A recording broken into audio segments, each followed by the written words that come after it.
Hello, everyone. Welcome back to the Rise Up and Share Your Soul's Medicine podcast. This is episode 125, The Power of Self-Belief.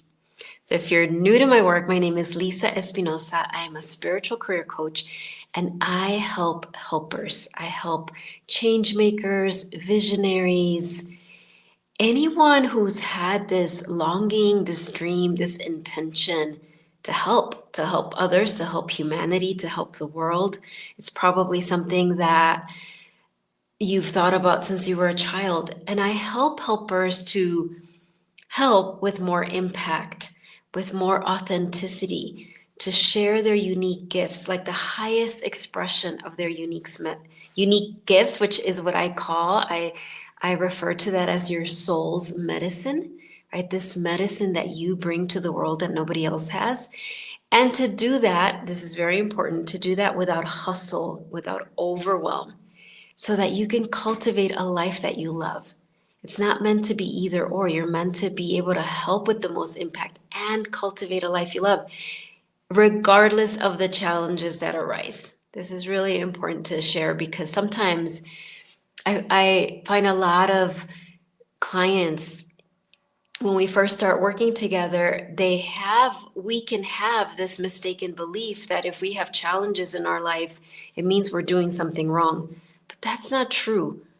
Often, when you signed up to be a helper in this lifetime, so I mean, when your soul was like, okay, I'm going to go to earth and I want to go there and help.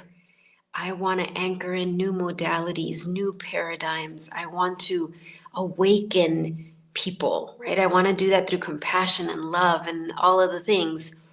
When we signed up for that, we also signed up to experience a lot of challenges, or you can think of them as transformative experiences that help mold you into the person you are now. And that's going to continue for your whole life. So I'm saying that because I know I used to have that mistaken belief, like, oh, I'm going to hit a certain point where I'm just sharing my gifts and it's all flow and abundance and joy and bliss and amazingness. And there's not going to be hardly any challenges. Like, I've already had the most challenges in my life. Now it's just, beautiful flow from now on. And that's not how it works. I mean, yes, you can have all the things, joy, abundance, bliss, inspiration, motivation, of course. And there's going to be challenges along the way. But what happens is that you increase your capacity to be with those challenges so that they don't take you out anymore.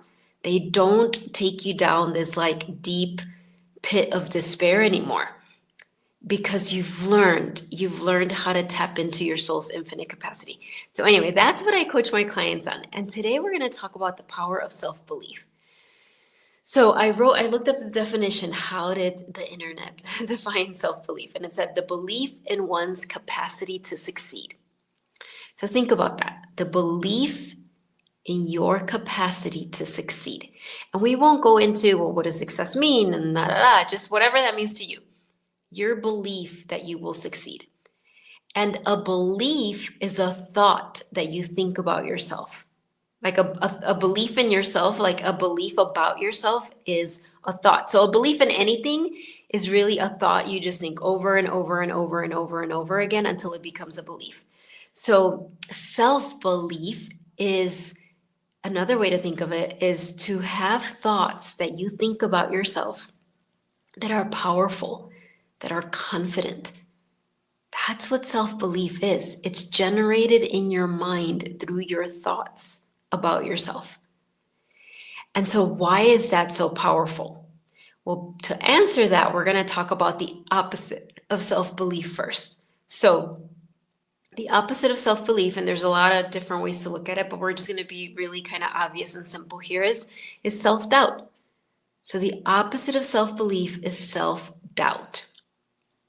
So what does that mean? It means that you have thoughts about yourself that are insecure, that doubt your abilities,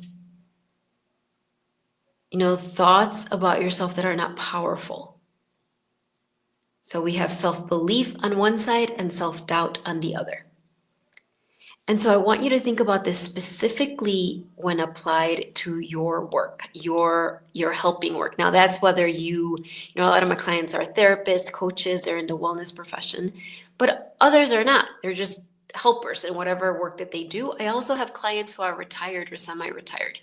So don't get tripped up on the word work. It's just however you share your unique gifts, your unique medicine. Think about where self-doubt creeps in, right? And so the thoughts that could be doubting thoughts about yourself, for example, could be thoughts like, I'm not ready, I need to learn more.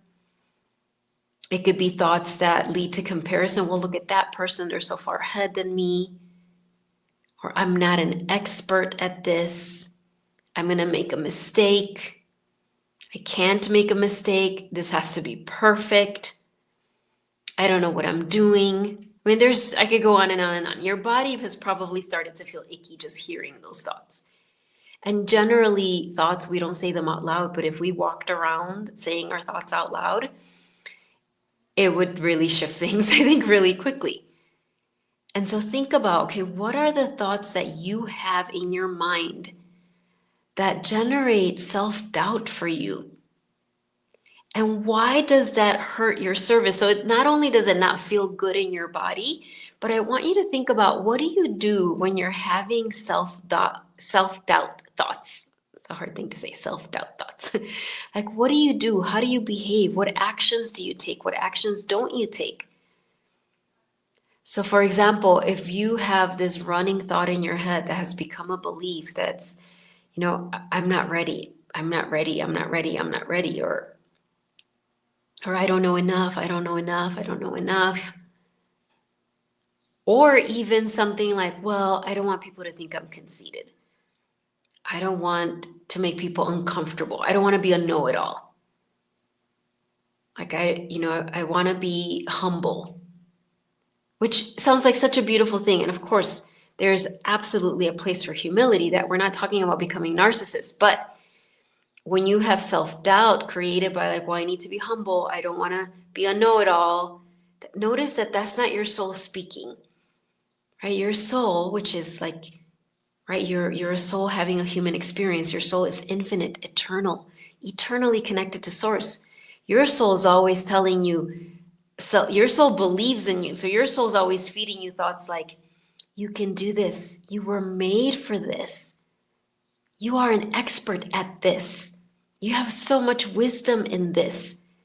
Go shine, go radiate, go tell people, shout it from the rooftops, whatever words your soul uses. Your soul's not saying hide, play small. Don't make people uncomfortable with how cool you are, with how radiant and bright and wise you are and loving and compassionate. Your soul's never saying that. That's always coming from the ego structure.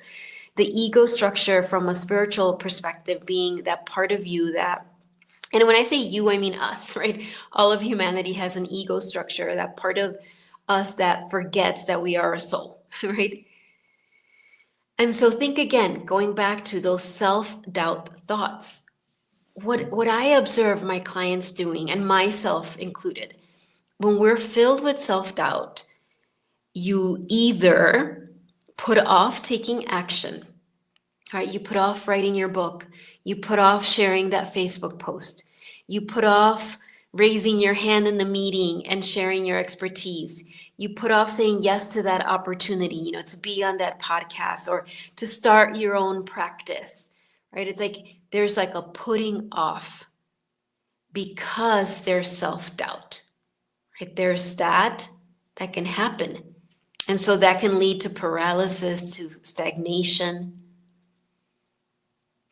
Or this is really interesting. It could look the opposite. You might be very, very busy. Maybe you're really busy helping a lot of people, helping your peers, helping others to shine and stand out, but you never take the spotlight. Maybe that's how it's shown up for you. This ability to see maybe the strengths in others, but to that self-doubt that says, well, I'm not as good as them. It has to be perfect. Let me perfect it first. And so it doesn't really have anything to do with how busy you are or not. There could be a very busy, productive person that still is operating from a lot of self-doubt. And please, if you hear this and you recognize any of this in yourself, the last thing you want to do is judge yourself, because this is part of the human experience. I have experienced this and I still experience this. The only difference is that I have learned to identify those thoughts and I have learned how to shift them, and which is what this episode is about. But first, to continue with self-doubt, the other way self-doubt hurts you, and this is really important, aside from what I just shared, is that it creates codependency with the people that you're here to serve. So let's just take the example of a life coach. Let's say you're a life coach. And when you're filled with self-doubt, right? Or if I was filled with self-doubt, if that was the dominant thoughts I had in my brain, then my service, my ability to help would not be pure. And I don't mean pure from a moralistic place, just pure, like unencumbered. Because when you have self-doubt, then you need your service to fill you with doubt. Although this is actually impossible. So you need your clients, your students, your customers, the success of your business, your practice. That's what gives you belief. It's like, oh, I feel good about myself when I have a lot of clients, or when clients give me positive testimonials, or when lots of people sign up for my classes, or when my boss says a certain thing to me. But notice that when you're being filled with belief about yourself from the outside, it is never enough. Like, that's one thing I noticed in the beginning. When I first left my career in education, I was a middle school teacher. For those of you who are not in the States, that's like 12, 13, 14-year-olds. And when I left that was 15 years ago, to start my healing practice, I had so much doubt in my head, and I depended so much on how many people will come to my classes, how many clients sign up for this, how many people respond to my Facebook posts. I was looking to be filled with belief in myself from the outside. And what I noticed right away was, even if I got it, let's say I had a new client and they said amazing things about me, maybe I'd be happy for like a day, probably less. And then I'd be like, oh, but what if that was a fluke? But am I going to get more? It didn't last, because that's not where belief is actually created. So notice how when you're filled with self-doubt, not only does it affect how much actions you take, what type of actions you take, but it starts to burden your relationship with the people you're here to serve. And I'm not saying you go up to people and say, what do you think about me? Fill me with belief. But it comes through unconsciously. It creates codependency. It creates people pleasing. It makes it difficult for you to say challenging things. And not that you're here to trigger people, but I know I coach a lot of my clients on becoming strong enough, having that strong belief in themselves to say no to, working with certain people that maybe really, really, really, really, really want to work with them, but they've outgrown that. Like, their soul's guiding them to work in a different way with clients. And the former clients are like, no, but I want you to work with me in this way. And so when you're filled with self-doubt, you just keep watering and diluting your service. It's just what happens. And again, this is so normal. We all do this. But again, when you're a helper, when you're committed to your mission, right? You have a mission. You were given marching orders, a mission, and you were given them by your soul. It's not an order from outside of yourself. You decided ahead of time, okay, this is going to be my mission. So my mission, for example, reads, you're going to go help the really sensitive helpers out there. You're going to go help those women and men who are ready to work with me, who have always had this prayer, this dream to help others. They also had a really challenging life and experienced a lot of, really challenging things. And so they both have this deep desire to help, but they also have these burdens and they have these patterns of overworking and hustle and people pleasing and codependency. And it's not anything they did wrong. It's part of what they signed up to experience. And so my mission is to go out there and help them, which of course meant I had to experience a lot of that myself. So when your dream is to really fulfill your mission, because when you fulfill your mission, and I keep saying this over and over and over, it's not just for those people you're here to help. So yes, fulfilling my mission will help so many helpers, but ultimately it's for me. It's what will bring me the most joy and self-realization and awakening and knowing the full potential, the infinite capacity of my soul. And so when you have that commitment, then you know that you have to stay on track. You have to stay on your path of service. And that will mean disappointing some people. And when you're filled with self-doubt, it is very hard to do that.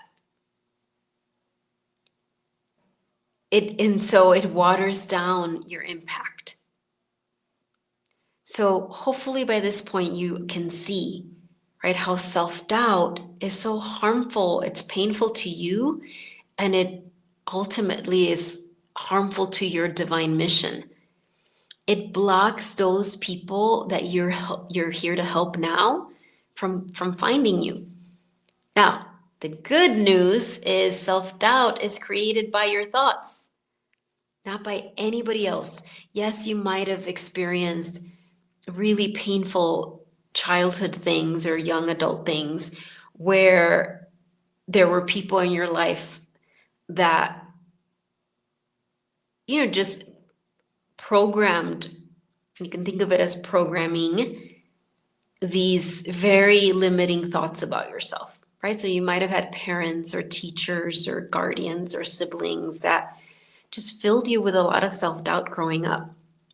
And so I'm not dismissing that. I'm not diminishing that. But also remember, if you experience that, then for some reason that you are probably understanding now, you signed up for that. I know for me, I had a lot of that as a child. And I know that now looking back, like all the work I've had to do, the inner work I've had to do to crawl out of the despair of disbelief in myself, all of that helps me to do the work I do now. So if you have self-doubt, then the good news is, it's being created by my own brain, which means I can shift that. I can align my thoughts with my soul's thoughts, because that's what self-belief ultimately is having the thoughts your soul has about you. That's what it is. It's as simple as that. Your soul looks at you and only sees your light, your radiance, your wisdom, even like sees your mistakes and is like, oh my gosh, those mistakes you went through are going to save people so much time. All the mistakes I've gone through now in 15 years of having, my own healing practice, you better believe all those mistakes are gold for my clients and students because I save them time. So your soul looks at you and just rejoices. So self-belief is aligning your thoughts with your soul's thoughts about you. And so I want to share the steps, like initial steps, right? When I work with my clients, we really go deep into this, and it's a simple process. It's not complicated. It's simple, but it's not just like hearing it in a podcast. It's implementation and practice. And that's what a coach does. Ultimately, that's what I do is I help my clients implement and practice. I'm there when they implement and practice and it goes well and they're super excited. And I'm there when they implement and practice and it doesn't go how they thought it was going to go. Right. And then they're like, what did I do wrong? And so I'm there to say, no, you didn't do anything wrong. This is part of the process. Let's keep going. Let's evaluate. Let's refine. That's what my coach does for me. That's what I do for my clients. Maybe that's what you do for your clients. And so let's talk about the steps, right? These simple steps that I'm going to share with you. And I wrote them down because I wanted to make sure that I didn't forget. It's not that I didn't forget, is I have so much to say about this that's the hardest thing with these episodes is like, okay, distilling it to something that will be really impactful and practical for you, but also knowing you're not my coaching client. We're not in a coaching session, right? A private coaching session for an hour where I can go really deep and then follow up with you. And so I have to write these down so that I don't go on a tangent. So these are the thoughts specifically, these are the steps specifically for you in your helping service practice. And before I share these, I'm so glad I just remembered this. I want to let you know, if you're watching this, today's April 15th, 2025, I believe. If you're watching this now, before the 17th, I am going to be doing a bonus class, which includes a ceremonial part, like a meditation, called Receive Your Soul's Mission from the Divine Mother. So I shared, right, a few moments ago about your divine mission, your sacred mission. And so this is really going to be an hour where I'll share some powerful teachings to help activate within you the remembrance of this mission. Not that you don't remember it. Obviously, if you're drawn to my work, you've already been fulfilling some of your mission. But it's like the next level, right? It's like when you receive your mission, it's like you're right now, it's like you can think of it like you're reading it, you're like, okay, I got it.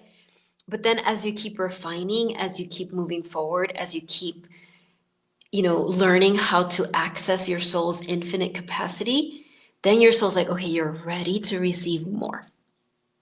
Now you're ready to hear more about your mission. And so in this moment, in this 4th month of the year, or whenever you're watching this, even if you're watching this 5 years from now and I'm not even doing that class anymore, this relates to you. This is relevant to you. Your soul is ready to reveal more of your mission for you. Your soul has impeccable timing. Even if you, and I know I do this too, when we're like throw tantrums and we're like, tell me more, give me more steps. If you're not getting them, it's because your soul's like, oh dear, I love you so much, but if I gave you more steps, you would be so freaked out. This is actually the pacing for you, right? I've shared this many, many times. When I left teaching to start my own practice, if my soul had given me like a booklet of like, okay, you just left teaching, now you started your own healing practice. Here are 10 pages of your mission for the next 10 years. I would have gotten probably through page 1 before I would have just collapsed and been like, there's no way I can do this. You've got the wrong person. This is not the mission, right? But my soul knew to give it little by little. And we're in this new year, 2025, the year of the snake. Last year was the year of the wood dragon. I'm talking about the Chinese New Year. Even if you're like, what does that mean? You can think about it as like, the year of the snake is like death and rebirth, transformation. It's a year 9 in numerology, which is a year of completion and mastery. So this year, and don't get too like sucked into those details, but just hear that completion and mastery. So this is a year where your soul is sharing more of your mission with you. And so initially I was going to teach my masterclass this Thursday. And then my soul was like, no, we need to do this ceremony first because there's so much more I have planned for that masterclass. So this ceremony on Thursday is going to be an opportunity to gather together, to listen to your soul and say, okay, soul, show me more of my mission. Right? What is it? And I say the Divine Mother because the Divine Mother is the mother aspect of God, right? Of the divine, of spirit, great mystery, whatever you name it. And but I like the Divine Mother, right? It's this like the mother that sees her child and she just looks at her child and she's like, oh my gosh, my child is so special. She has these amazing gifts and she's going to help the world so much. And like the Divine Mother knows. So that energy of the Divine Mother will be there along with your soul for you to receive more of your mission so that you can be in alignment with your path in a stronger, more powerful way. So anyway, that is Thursday and that is a free offering. It is 1 hour. I cannot remember the time, 12 Central. I'm pretty sure. CDT. But I'll put the link in the comments. You could also go to my Facebook page, Lisa ESP23, and the information's there. You could message me and I'll give you that information. Okay, so let's go with the steps. That's what I was going to do. Okay. So first thing you're going to do is when you think about your service, how you're here helping others, whatever it is you do, however you do that, identify what thoughts you think about yourself that create self-doubt. So this is really important. Again, you're going to identify the thoughts you have about yourself that create self-doubt. That's the first step. You might write them down. So you might just so I think this can be the most helpful if you think about a specific result maybe that you want to create with your helping work this year. So for example, if you were a therapist and you wanted to, I don't know, let's just say create 5 new clients that you loved working with. And then when you think about that, look like, okay, what are thoughts I'm having that create self-doubt about my ability to create that result? And sometimes it might be very obvious, like you might hear me be like, I know. Or sometimes you might be like, I don't know. I don't know if I have self-doubt thoughts. But if you don't have the result yet, you have some self-doubt thoughts there. It's again, this is normal. We all do. So identify what they are and notice how these thoughts limit you. So for example, if your thoughts are like, well, we're just going to stick with that example because it's an easy example. If your thoughts are, well, I don't know how to find them, or I don't know if I'm ready, can I handle it? Do I have enough energy to have 5 new clients? Or if it's like, oh, I need to update my website before I can get new clients, or I should read that one book before I get new clients, or whatever it is, or I need to lose weight. I mean, it's amazing what our brain will tell us.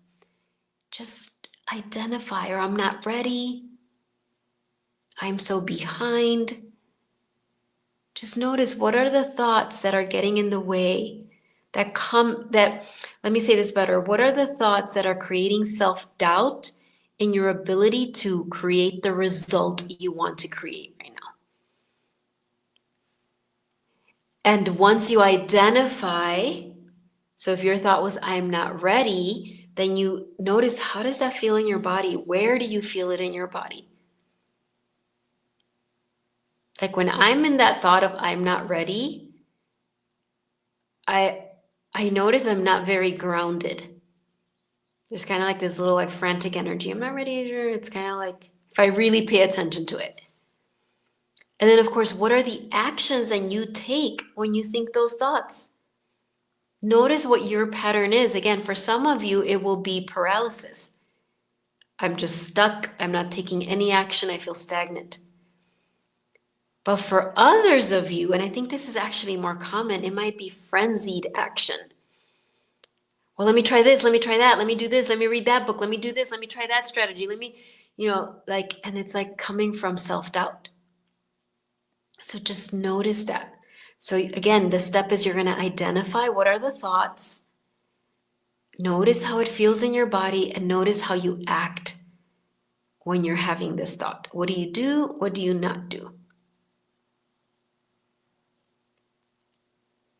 And then you're going to ask yourself, well, what are thoughts I could think that would generate self-belief?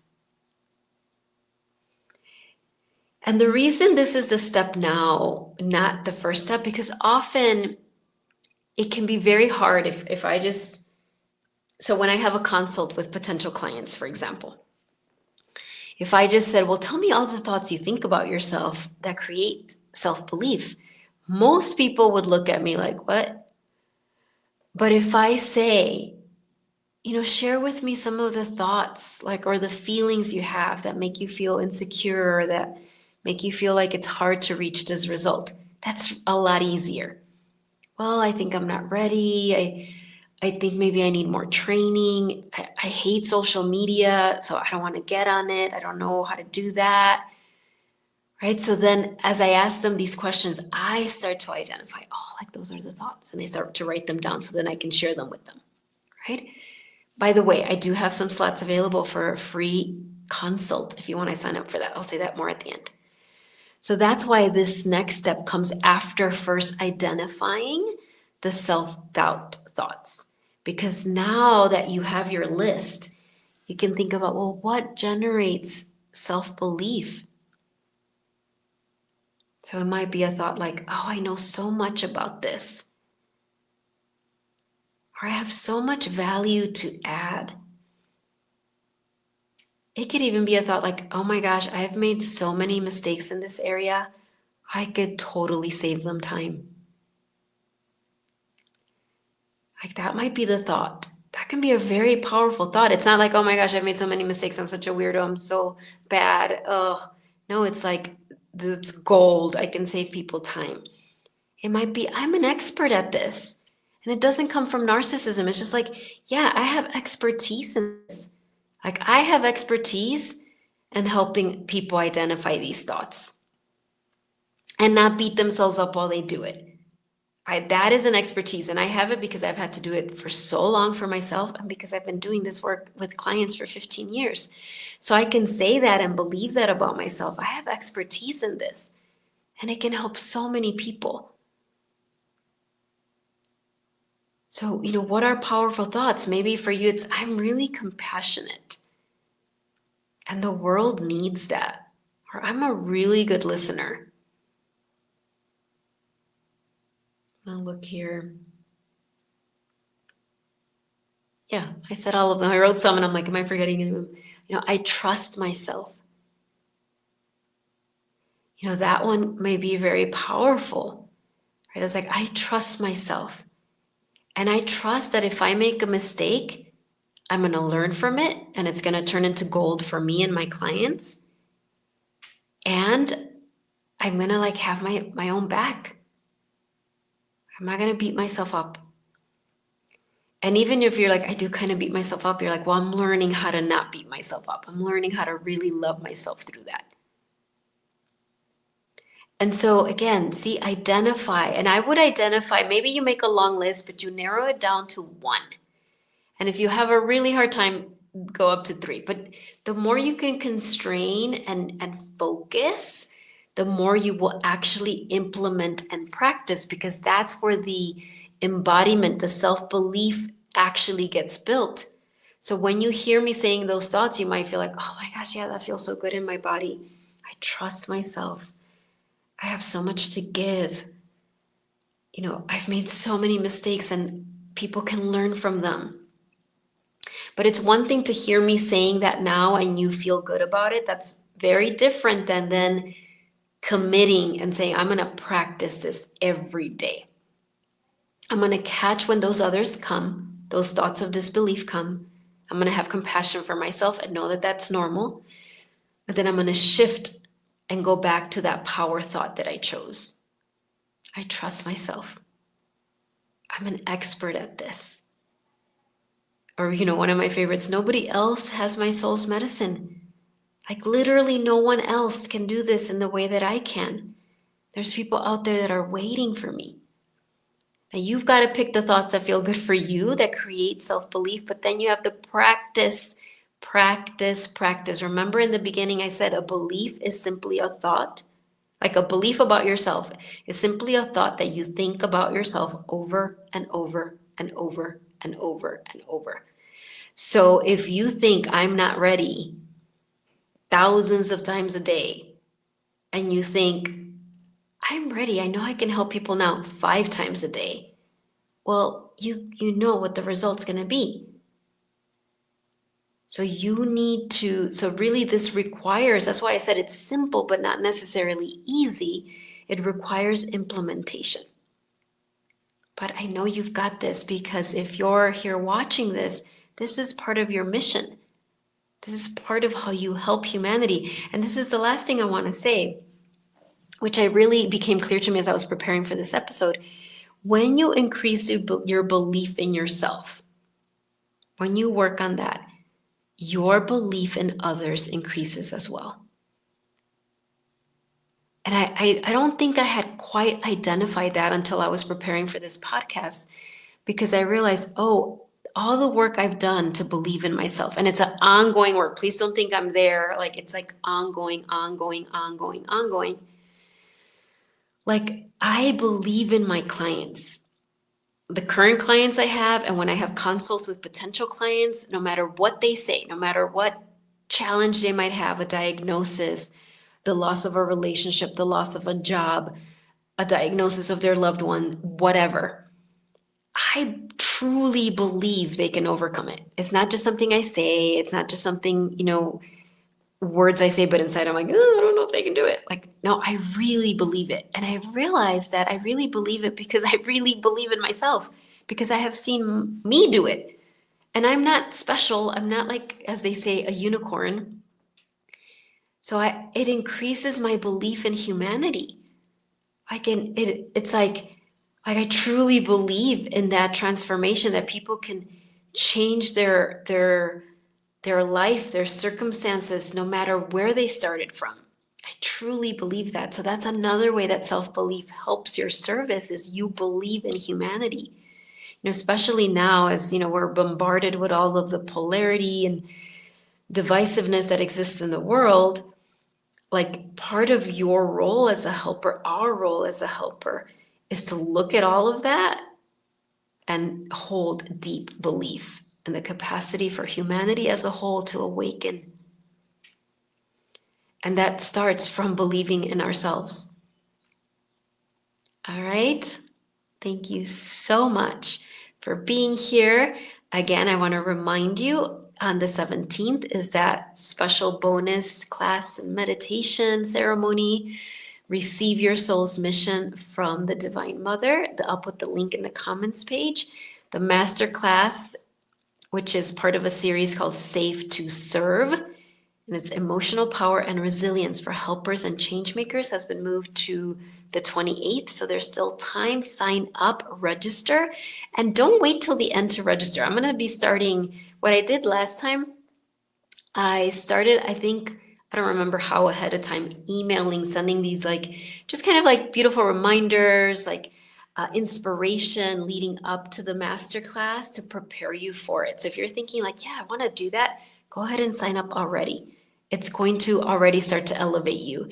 And there was something else. Oh, and I have, if you want private help, as lovely and amazing as those group classes are, there's something really special about individual help. If you're looking for it, I'll put the link in the comments page, in the caption for a breakthrough consult. That is really the best way for me to help you, for me to really customize the help that you need, right? To ask you questions, to identify what really are the obstacles, to share a simple solution. And then if you're interested in hearing more, if I feel I can help you more, I'll share what it would look like for us to work together. Okay, I have some limited spots every month for those, but I do have some spots left in April. So I'll put the link for that. And you don't have to prepare anything ahead of time. All right, my dears, thank you so much. Oh, you know what? I was going to put from Soulful Woman, let's pull an oracle card. So oracle cards is just another way for your soul to speak to you. And let's focus this on self-belief. So what does your soul have? What message does your soul have for you about your belief in yourself? How to generate self-belief. All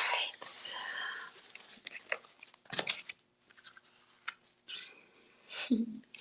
In the flow. When I am in the flow, magic happens. Look at this beautiful card. When I am in the flow, magic happens. And how do you connect that to today's teaching? Is the being in the flow for me is being in the flow of your soul's belief in you.